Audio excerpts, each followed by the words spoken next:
Kuya. Welcome to Pooch Park Doggy Daycare. I-tour ko po kayo dito sa aming store.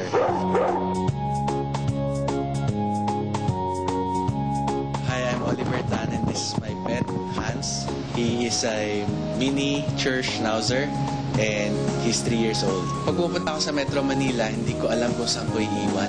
Kasi for example, I have errands, ganyan. So, bawal ang aso sa mga malls eh. So, naisip ko, ba't di ako gumawa ng isang daycare facility na pwedeng iwan yung aso doon for let's say 1 hour or 2 hours, ganon. So, from there, from the daycare idea, nag-expand na into like grooming, dog training, ganon. Tas may supplies, hanggang funeral services meron po kami. Dito po sa Pooch Park, we have different kinds of dog food. We also have shampoos, soaps, and mga ointments for dogs, ganyan.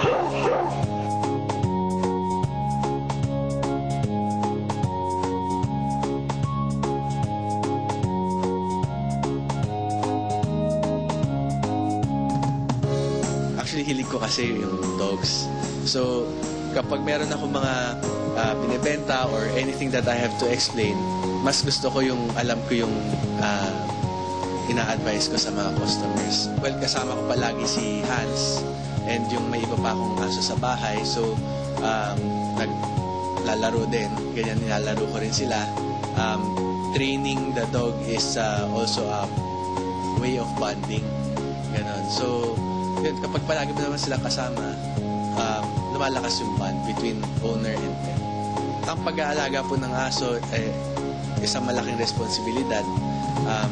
Huwag po tayong bibili ng aso dahil nakukyutan lang tayo, pero isipin po natin na may buhay sila, maging part sila ng family natin.